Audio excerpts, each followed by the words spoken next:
Hello అండి, welcome to Yamini's little world channel. ఇది నిన్న చేసినటువంటి ప్రసాదం అండి. ఈరోజైతే పోస్ట్ చేస్తున్నాను. Sorry for the late post.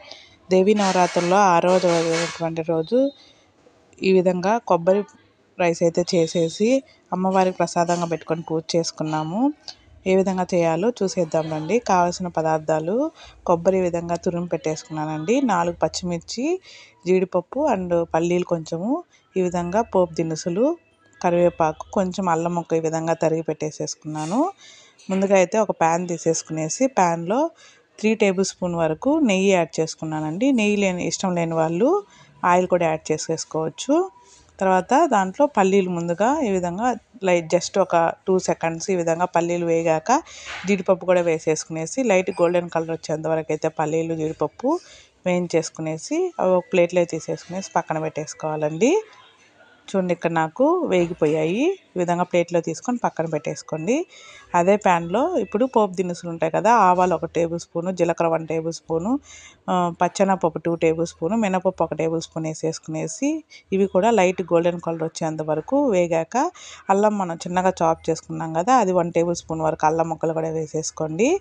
తర్వాత తరుక్కున్నటువంటి పచ్చిమిర్చి వచ్చేసి 4 యాడ్ చేశాను 1 గ్లాస్ రైస్కి.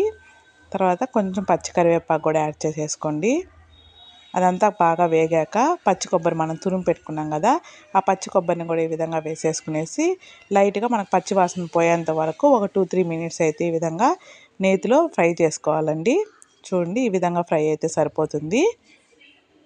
ఇప్పుడు మనము ఉడికించి పెట్టుకున్నటువంటి రైస్ ఉంటుంది కదా, ఆ రైస్ని కూడా కొంచెం చల్లారాక మనము ఫ్లేమ్ ఆఫ్ చేసేసుకునేసి అప్పుడు మాత్రమే ఈ రైస్ అనేది కలుపుకోవాలండి. లేకపోతే టేస్ట్ అనేది కొంచెం మారిపోతుంది. ఫ్లేమ్ ఆఫ్ చేసేసుకునేసి వేసేసుకోండి. రైస్ వేసేసుకున్నాక తగినంత సాల్ట్ కూడా వేసేసుకునేసి అంతా కలిసేటట్టయితే ఒకసారి పోపు అంతా బాగా రైస్కి పట్టేటట్టు ఈ విధంగా కలిపేసేసుకోండి. చాలా టేస్టీగా ఉంటుంది.